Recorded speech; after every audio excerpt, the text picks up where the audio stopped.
Hey, Carrie. Yeah, Jake. So, what are we doing? We're going to watch Season 1, Episode 2 of The Chilling Adventures of Sabrina. And it's for our podcast? It is. Do you know what our podcast is called? Get Tasting Radio podcast coming up. Welcome to your taster. What the fuck? My phone just decided that I was trying to talk to Siri. Let me turn that off. Yeah, so we have a podcast named Love You Like Crazy. You're listening to it, and we're talking about Sabrina. That's the long and short of that. That's pretty much how that goes, okay? This episode, I think, probably won't come out for a month. So I want to mention that it's April 2nd, and we've been confined to our respective homes for a while, and it shows. Mm-hmm. And you know what's even better? What? We don't know when this shit ends. So maybe it's ended? This could be the good times. I'm going shopping tomorrow. I'm so excited to leave my apartment. Oh my God, I'm so proud. I'm going to buy so much junk food. How freaked out are you going to be, though? Like going to the grocery store? Well, if there are too many people, I'll just go home again and try again some other time. Fair enough. There's things I can eat if I need to.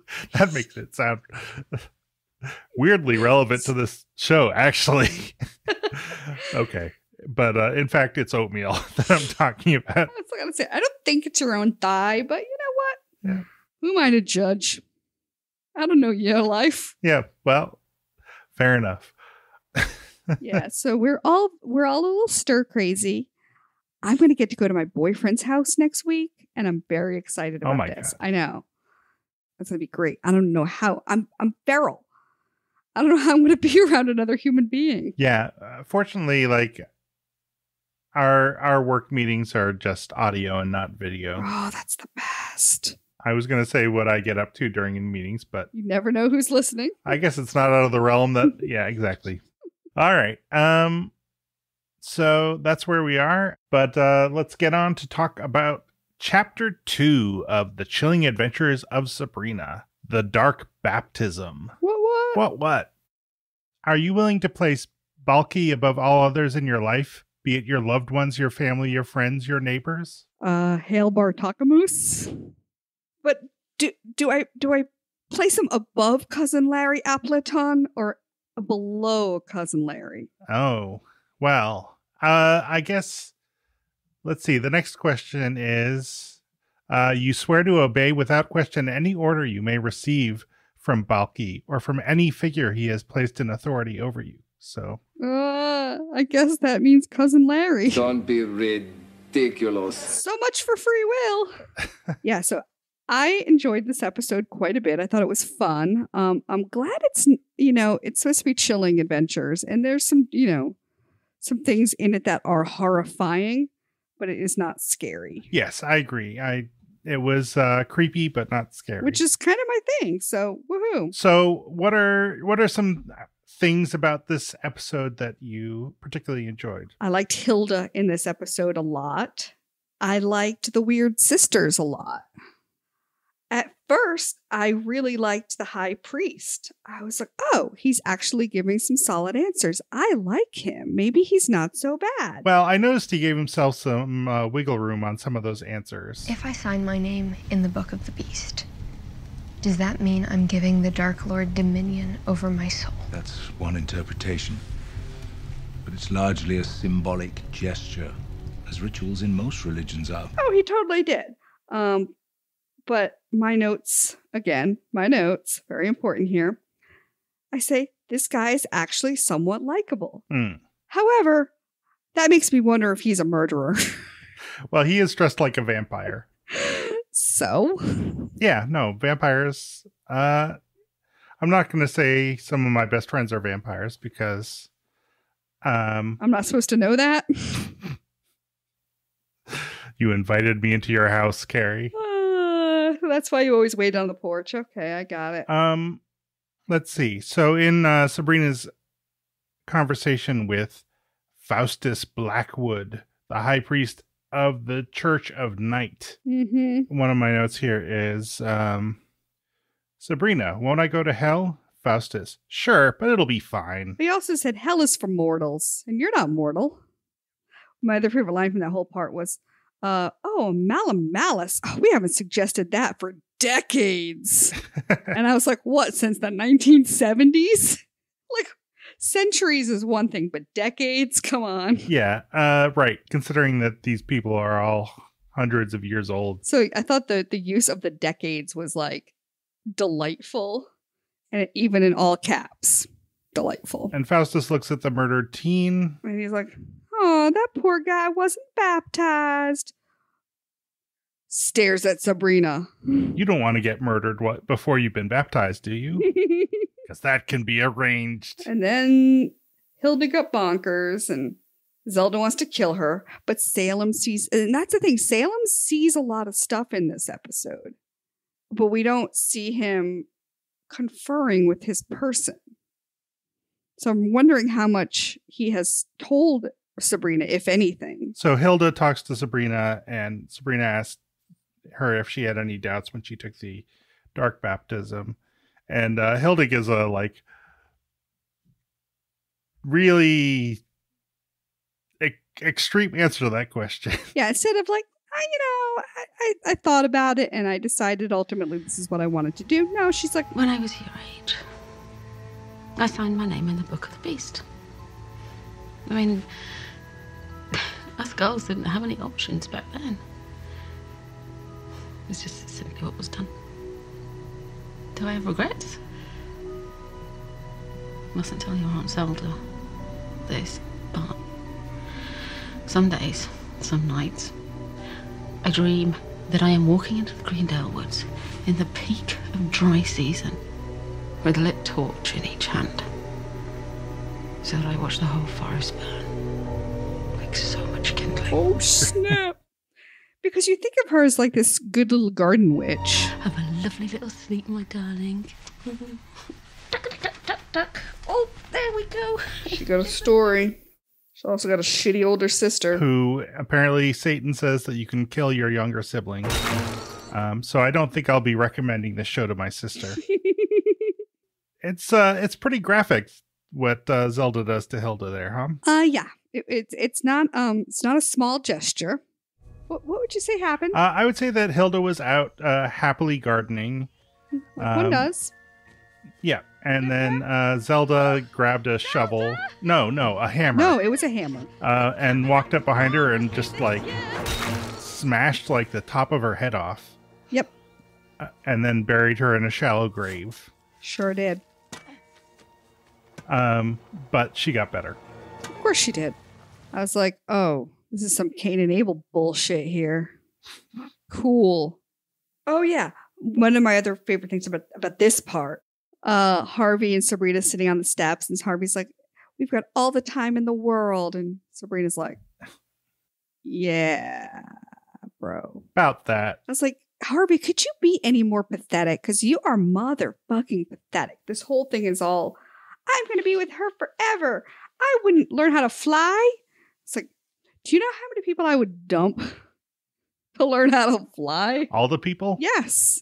Sorry, boyfriend. I would totally dump you to learn how to fly. Sacrifices must be made. That's the lesson we learned from Aunt Zelda. You have to kill your darlings. Yeah, she's a really good influence. I should take all my life advice from her. Absolutely. One of my predictions came true. Oh, which one was that? Which one do you think it was? Had to do with Wardwell. When they're having their tea, there's a cross above her mantle that is right side up. And I am assuming later in the season that will not be the case. I would think not. I would imagine it will be upside down later. Oh, I didn't even notice that she was home. Yeah, because at the end when she was with Satan and she was kissing Satan's feet. Oh, that's right. She was at home. And the cross on the wall was upside down. You win. I know. I didn't notice that it was right side up, and now I didn't notice it was upside down. Damn it. I'm a dum-dum. You're not a dum-dum. You're just not very perceptive, friend. It's true. My note about that scene was Wardwell apologizes to the Dark Lord. He's surprisingly chill about it.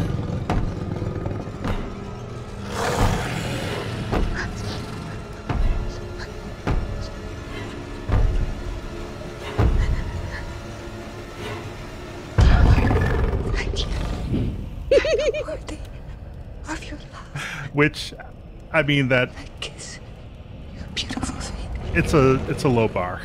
He's not that chill about it. But she doesn't get killed, you know? Well, what I wrote was Wardwell and Satan, smoochy smoochy. Yeah, well, there is that too, huh? Yeah, I'm like, is she gonna get fucked by Satan on screen? Maybe. Am I allowed to watch this? Scandalo. This was an episode where there was kind of a lot of situations where you might think that people were going to be naked, but then they weren't. Correct. Starting with the 4 jocks. So the 4 jocks were complete and total chodes to Susie, and they punched her like hard.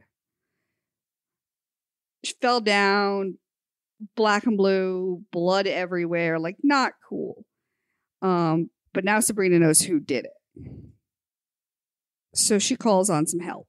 This is after Mrs. Wardwell suggests... Well, the only way boys like these learn new behavior is to fight fire with hellfire. Which I love. And suggests enlisting the baddest bitches you know to help. Transfer to your new school with a light heart, she says. So Sabrina summons, like, the baddest bitches she knows are the Weird Sisters, who are kind of her enemies.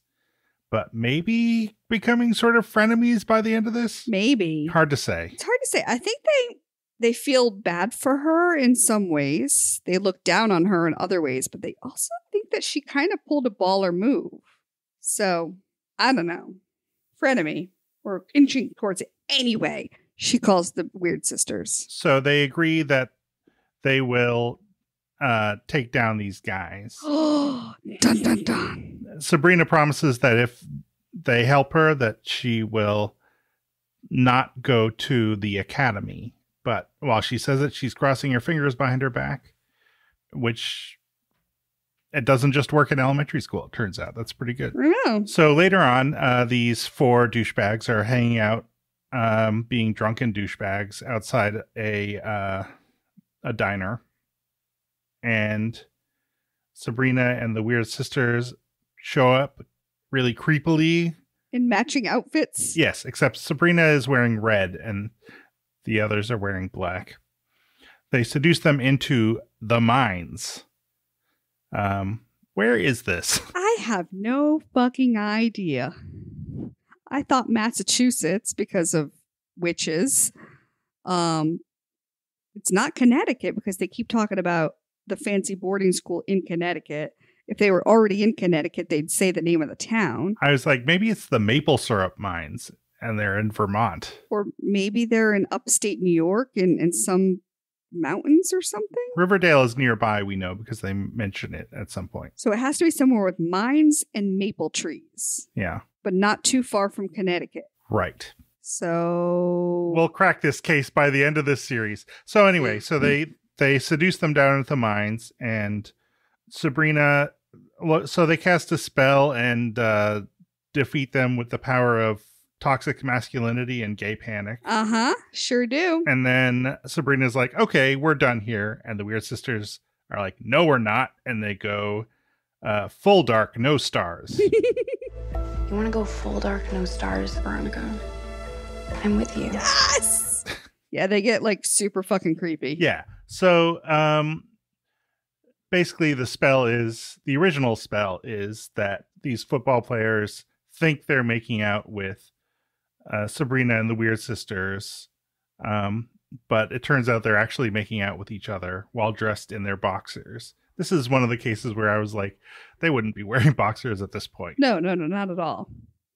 But the girls only went down to their underwear as well, so maybe it's a case of like doing what the other one is doing. I don't know. They're not very smart. They'd be nudie pants. They are not smart because like even after, well, first of all, they go down into the mines with these like creepy women.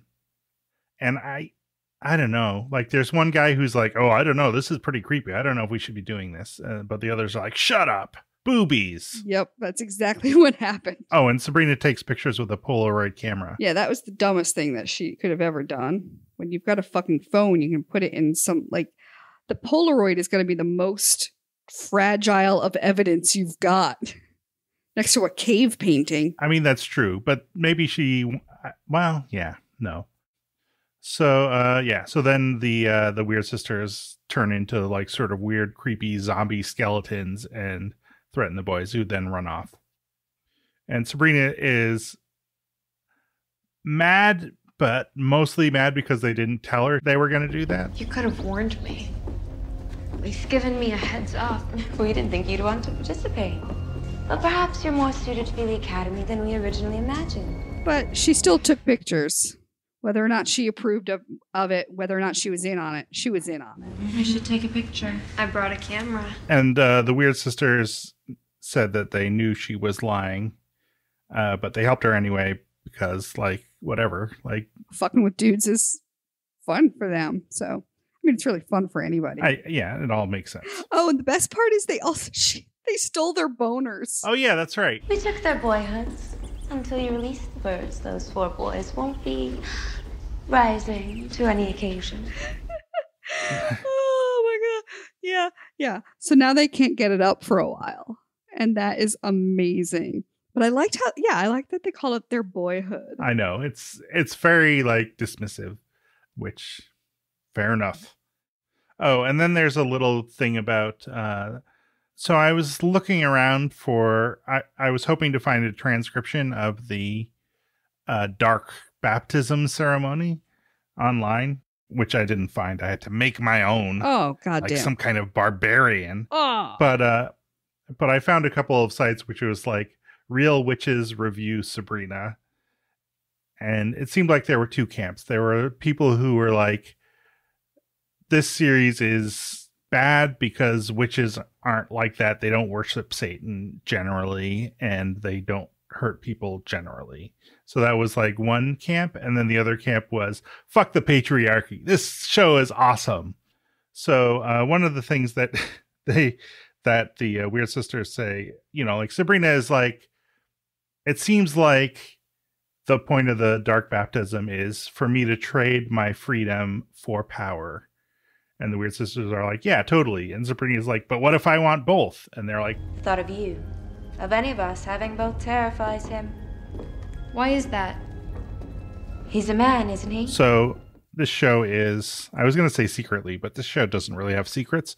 But it's, it's about fuck the patriarchy. Fuck the patriarchy. Yeah, it's made it pretty clear since, episode 1. They did start a club called Wicca. The Women's Intersectional Cultural and Creative Association, Wicca. Oh, and they have a new person. What do you call it? Faculty advisor. Yeah. Oy. Anyway. Oh, yeah. And the weird sisters were all like, oh my God, Father Blackwood visited you? She's like, yeah, bro. Like, it was a thing that happened. He seemed cool. And I thought it was cool. I was wrong. He's not cool. He's not cool at all.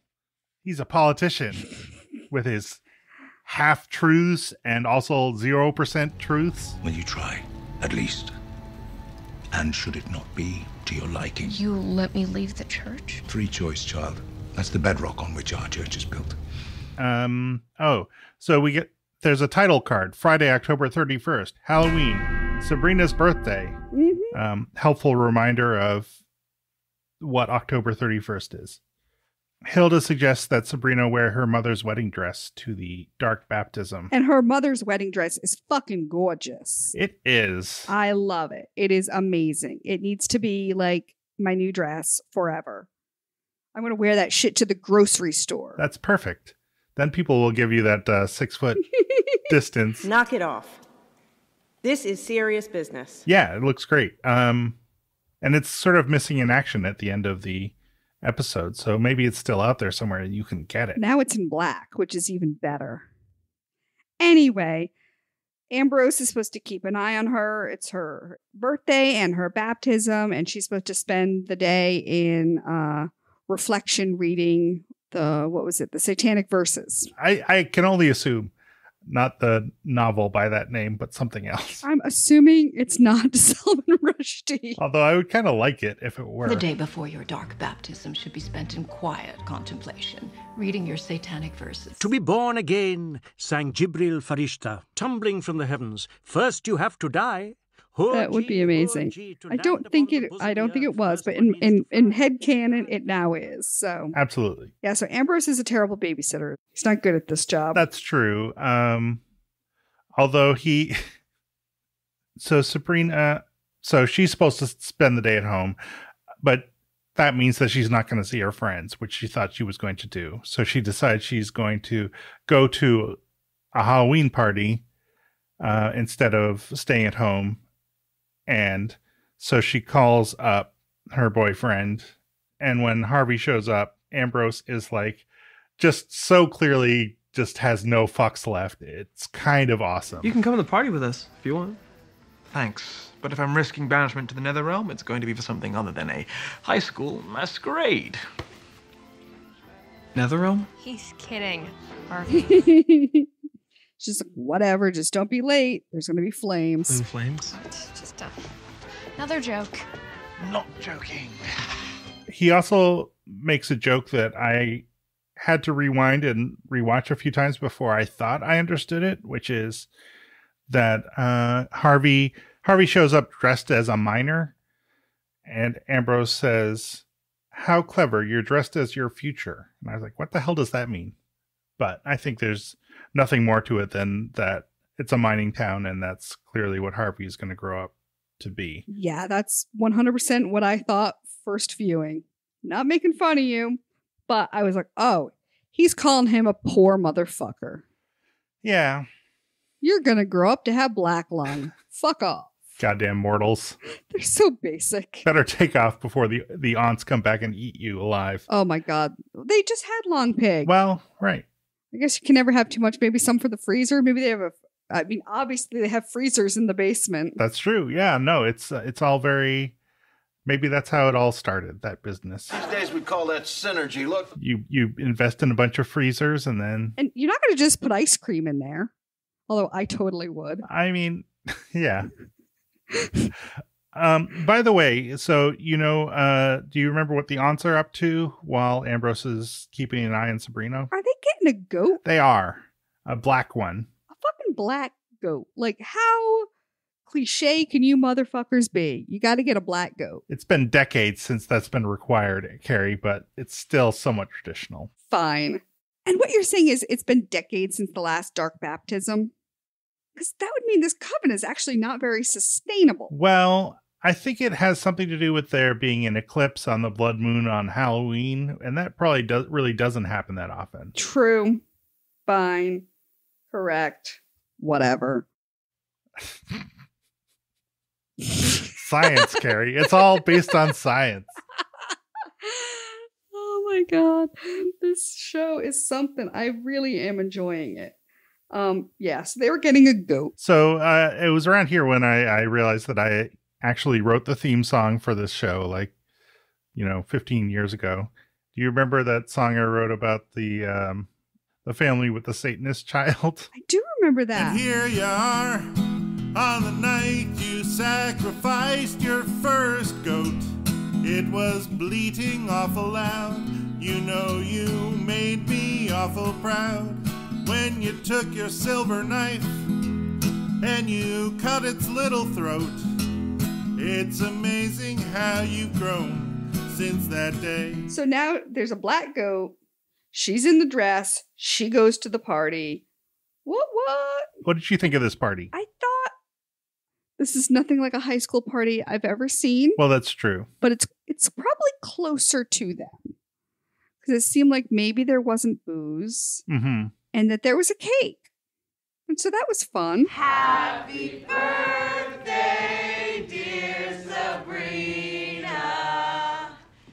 Happy birthday to you. So maybe when I say it's not like any high school party I've ever seen, I didn't have a lot of friends.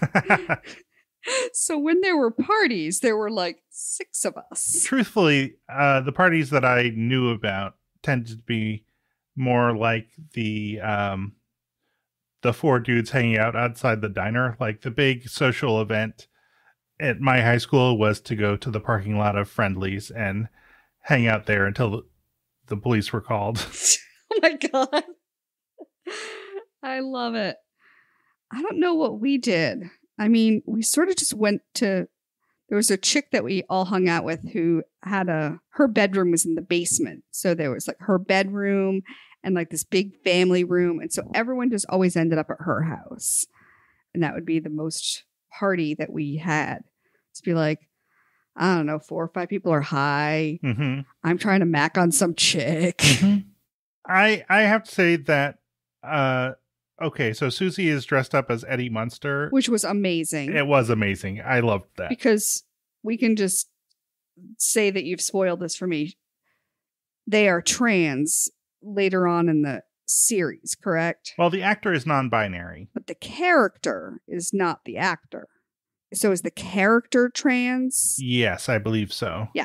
So that's a spoiler that I got that I did not get before, but there are now hints. Yes. That there's going to be a coming out at some point, and I'm here for it. And so Sabrina and Harvey dance. And then everyone's like, holy shit, come outside, see the thing. And what is the thing?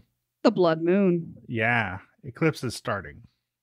Oh, shit. Now what? Sabrina has someplace to be. Does she now? Yes. She's got to run down a... This gets so fucking weird.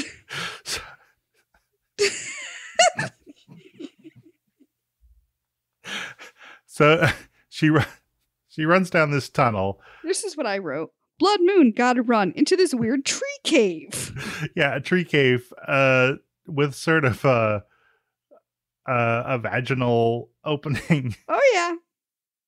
But later, this tree is not as vaginal. Then it's more Evil Dead-ish. Yes, that's exactly what I wrote. I was like, oh shit, tree rape, Evil Dead, question mark? Yeah.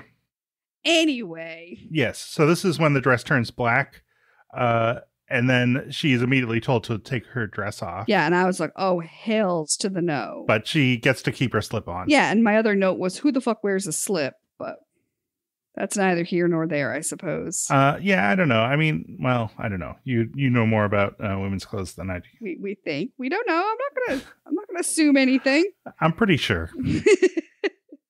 So our good friend Faustus Blackwood is presiding over this thing, and he draws an inverted cross on her forehead in blood, which is kind of cool and looks amazing on her fucking skin because her skin is so pale, but her lips are just a little pink with her headband. I was like, yes, I'm living for that. It'll be the next big thing. It will not be, but it looked good on her. Oddly enough, I was like, smear of blood makes you look fantastic, honey. Okay, so then there's the ceremony, which I did transcribe because I'm whatever. I do that kind of thing. I'm not going to yuck that yum. I appreciate it. So what I kind of was thinking about this whole thing is, we've talked in other episodes about this situation, like from The Selection, where a female protagonist says basically, I'm not choosing this guy or this guy, I'm choosing me. Uh-huh. And in that context, it generally means, and when I say I'm choosing me, I'm choosing one of the guys. I'm totally going to choose one of you just a little later. We got to go through some shit first. Yeah, but I felt like this did actually kind of a good job of doing that sort of trope in a way that didn't make me think this is really stupid in the way it often does, because they go through the questions, and one of the questions is, are you willing to place our Dark Lord above all others in your life, be it your loved ones, your family, your friends, your neighbors? And Sabrina is hesitant, but says yes. And the one that's the deal breaker is, in signing his book, the Book of the Beast, you swear to obey without question any order you may receive from the Dark Lord, or from any figure he has placed in authority over you. That's the one where she's, well, fuck no. That's not what you said before. In signing his book, the Book of the Beast, you swear to give your mind, body, and soul unreservedly to the furtherance of the designs of our Lord Satan. You said I would have free will. And so that struck me as a situation where like, okay, so Harvey's definitely in the mix here, but Harvey, she's willing to give up Harvey. Oh, absolutely. Which is great because so much of the buildup was like Harvey's the only one who's sort of talking her out of it, of, not literally, but is the one who's always like, I'm a dope and I love you and I'm never going to leave. And I would not take superpowers for you. Yeah, I wouldn't be Shazam. Let's say you're a kid, a normal kid with a normal life, and one day you wander into a cave, and this wizard who lives in the cave says he'll grant you all these superpowers. But the wizard, he says that in exchange for these powers, you have to give up everything else in your life. Are you my girlfriend in this scenario? Yes. Then no. But she's like, I love you, but I also wonder if he wasn't planting those seeds in her at all, if she would have just gone through with it in general. Like, because she wasn't talking to either of her friends about this, about really anything. So would she really have stayed for them? Probably not. It's all for the dude. I mean, I don't know. Like, she's really protective of Susie. And also, I mean, it doesn't escape our notice that every vision that she has of the dark baptism is super horrifying and she hates it. Okay, fine. I mean, I think it's fair to guess that if Harvey weren't in the picture, then that wouldn't have given that extra push to make her say no. But I think, the way that it's framed is that he's not the extra thing that pushes her over the edge. It's the fact that she has to give up her free will. And then ultimately her vision of her parents telling her, like, get the fuck out of here. This is bad. Although that happens after she says no, but nonetheless. Yeah. And then when they have their kind of showdown back at the house, when she simultaneously looks like hell and also looks totally badass. And she is just like, fuck you. There has to be another way. Go away. And there she's like, my parents got together, even though he was a warlock and she was not a witch. There's got to be another way to do this. So I don't know exactly where I was going with that, but I don't know. I liked how it was handled. What was the most horrifying thing in the whole dark baptism? God. Well, man, they really cut into her palm. They really cut into her. I'm like, they went down to bone there. Yeah. Like that was, if you're not expecting your hand, I mean, I guess it's good that they don't tell them, like BT dubs, you're going to get your hand sliced open, because I would flinch. But also, damn! And then she's fucking running through the woods after this, getting dragged by the fucking trees. And her hand is still like a wide open gash, unless she's a super healer. Which, I mean, she's still half mortal, so probably not that great. Yeah. It was horrifying. Jeez, it looks like you're cut into a fucking steak. And then she just, like, when she gets to the house, she stands them off and is, like, fearless, but also they would just kill her. Of course. And Ambrose is the one who is, like, scared beyond scared, but managed to face them off. Yeah, he puts a protection spell on the house and says only people named Spellman can come through. Turns out it was bullshit. Yeah. But it worked. Then she got a couple of days worth of silent treatment. And then luckily the cameras were there. When she decided to break said silent treatment and give her a lecture instead. And this is when Sabrina reveals that she had a vision of her parents telling her to run. Which seems to kind of shut them up, although also the scene ends roughly then, so who knows. Sabrina then narrates the next little bit, which is weird. Because she hasn't done that before, right? I don't think so. Maybe at the beginning of the first episode? Maybe? I don't remember. I don't remember. We skipped over the bit where Wardwell apologizes to the Dark Lord. Crosses upside down, exclamation point. Wardwell and Satan equaled smoochy smoochy. Yeah. I was wondering, so she was at the dark baptism, but she was like hidey. And I'm wondering why she's so hidey when, like, they're all Satan's people. It seems like she's trying to hide from Sabrina that she is a witch. Oh, yeah, that would make sense. Although she could be, here's my thing. Yep. I'm wondering if the other people sort of, like, think of Satan like a benevolent trickster. And she actually knows what Satan is. And so maybe there's a disconnect from what they believe and what she knows. I don't know. I feel like there's still something else about her that isn't quite meshing with the other witches. Yeah. I'm right. And she's also taken on somebody's body, so we don't know who's in that body, because it was probably went from whomever to the young girl, from the young girl to Wardwell. But who's the person inside? Yeah, I'm curious to see how that all plays out. So Wicca meets, as you mentioned earlier, Miss Wardwell shows up and Sabrina is like, "What are you doing here?" I mean, it's more polite, but Sabrina's like, "You're the faculty advisor, but that doesn't mean we actually expect or want you to be here." And Miss Wardwell says, "Nope, I'm going to be here as long as you are." And then the principal summons Sabrina to the office. And so this is a thing that happens, is like on the way she runs into Harvey and they make out, which I feel like is a real power move when you're getting called to the principal's office. But also after the events of Halloween, really, like, how intimidated is she going to be by the principal? Although actually... Well, one thing I wanted to say before we get into the was I wanted to mention, so I've sort of said, like, how dopey Harvey is. And Harvey is like, he definitely likes her more than she likes him. And she's like, "Harvey, I'm going to need you." And he's just so fucking happy that somebody needs him. It's true. I thought he was going to piss himself. Maybe he did. That's true.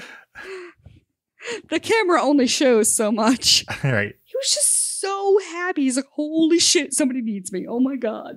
It went from dopey, kind of dopey, maybe a little dopier, and then to like full blown needy, so stoked to be like needy. He's like, "Oh my God, my chest is going to explode. My life is now over because I am needed." Anyway, I just wanted to say that. Now she's heading to the principal's office. So, so what happens at the principal's office? Well, the principal has a talking to with her about Wicca. Like, this isn't good. This isn't good. Oh, by the way, I'm going to start foaming at the mouth. It's real gross. There's blood coming out of my eyes. Also unpleasant. It's awesome. And then he speaks with a different voice. Yes. Whose voice would that be? Satan? Dark Lord. Might be Satan, yeah. I admire your defiance, girl. But you will sign my book. You will beg to sign it. And he says, "Oh, bitch, I'm going to get you. I'm going to get you. BT dubs. I'm super evil. I'm going to get you." Oh, and this is one of the points. There are like a few points in the episode where Sabrina gets a tear on her cheek. And I never thought that. I always thought that was weird. I wasn't sure why they did it. To show that she's strong yet vulnerable? I don't know. No, you must explain it right now, Carrie. No, I can't. So I'm thinking about my favorite line in the whole episode. Oh, tell me. Well, it was one of the lines that Satan said through Balki's mouth. All mortal flesh must burn. I was like, well... Hey, guess what, Sabrina? Probably not the good guy. No, Satan is definitely a sneaky guy. Yeet that motherfucker to the sun. That's right. Spoilers for the season finale of Sabrina. So, what do you think? Like, what do you think's coming up? Well, I think there are some things that are going to happen. I think there's going to be a lot of shit with her aunts. She's probably going to have some more visions. She's probably going to get a little closer to the weird sisters. They might do some shit. And she's going to do some, I think she's going to do some research. She's going to start digging into her parents' past. Maybe there's going to be some Ambrose dirt. What do you think? I don't know. It feels a little bit early in the season for this, but I feel like at this point, like, it seems like all of hell is mad at Sabrina, and it's kind of the point where people have to pick sides. So I'm kind of interested in seeing, like, it's been set up that Hilda is more on Sabrina's side than Zelda. But that could change. It could change. So I'm interested in seeing how that sort of plays out, how Sabrina's relationship with the Weird Sisters plays out. And I also feel like at some point, at least Harvey and maybe all of Sabrina's friends will have to sort of get some version of the story of what's going on. And I'm curious how that's going to go. And furthermore, is the principal going to be possessed by Satan again? Oh, definitely. We can only hope. I mean, that's going to be, that's now a thing. Whenever the Dark Lord's going to want to talk to her, he's going to call her to the principal's office. Yeah, I kind of wondered if that was Bronson Pinchot's voice, like, processed. Ooh, that would be good. It might be. Who knows? Not me. I didn't look it up. So this was a good episode and we liked it. I had fun. Yeah, it wasn't too scary. There's some questions I have, mostly regarding, well, actually a lot of it regarding Salem. Oh yeah. Salem knows a lot. Salem's always there. Salem was outside the caves. Salem knew about the murder. Salem's watching a lot of things. And I'm like, how does that information get relayed? And is he really her cat or is he somebody else's cat? And he's a spy. He's not really a spy. Did you catch the did you catch the part where Zelda like dropped her cigarette in his food bowl? I did not. That's a dick move. Salem did not appreciate it. Oh, we didn't talk about the dead guy. Oh yeah. I don't know if we really need to. I mean, his story is going to be a player in this, I think. So I'm like, he's not. He's gone. He's dead. He looks great as a dead guy. But Ambrose was talking to the parents and showed them the body because, like, he did a killer job like that. I did. Painting him up. So he looks really good.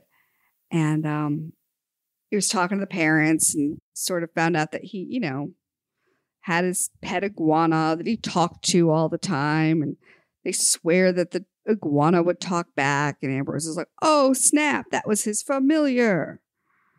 But hasn't gone anywhere yet. And he was out at midnight when he got murdered, walking in the woods or something. So that also seems like, you know, Father Faustus said that, you know, he must not have even known he was a witch. But that seems pretty questionable. Yeah. There are secrets. There are secrets. So yeah, so that's the dead guy, and the dead guy will get buried soon. But, you know, now that we have this little tail to tug on a little bit, we'll probably find out, you know, maybe we'll find the iguana. I don't know if you can talk to somebody else's familiar or be like, hey, familiar, I'm a witch. And then the familiar turns into a goblin again. I don't know how that works. Maybe Salem can talk to it. I don't know. I don't know how this goes. We'll find out. I'm speculating about like random things now, and I'm apologizing profusely because I'm also thinking about the ice cream I have in my freezer. All of these things are important. And when you say ice cream, you don't mean corpse. I don't mean, well, I mean, I can have a little corpse as a treat. Yes. So in a couple of weeks, we're going to put out another episode of the Riverdale thing that we did for Patreon. These many years ago. And then after that, we'll do episode 3 of Sabrina. Chapter 3, The Trial of Sabrina Spellman. Oh, that sounds juicy. It does. Very excited. Yeah. It'll be great. It'll be something. And so you can follow us on Twitter at,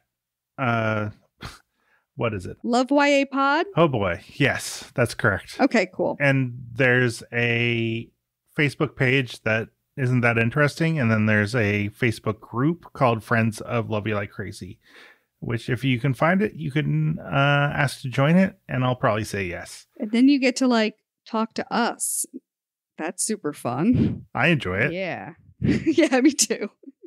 But it's always like you, me, and Sarah redacted. Yeah. Which is great. I'm into it. We'll probably be talking about Nailed It soon for no particular reason. Because it's funny and it's nice to laugh with your friends instead of laughing alone in your living room. Yeah. So let me talk to the listeners out there. As their friend and as a trusted figure in their life. I love this already. Keep going. So if you have Netflix and you run out of the Chilling Adventures of Sabrina to watch, and you're thinking about checking out Nailed It, there's Nailed It Holidays. And the most recent Nailed It Holidays has an episode that's Dr. Seuss themed. And it is the best. You must watch it. Do you just not tell them and watch this happen? I love this show. Jacob? Yes.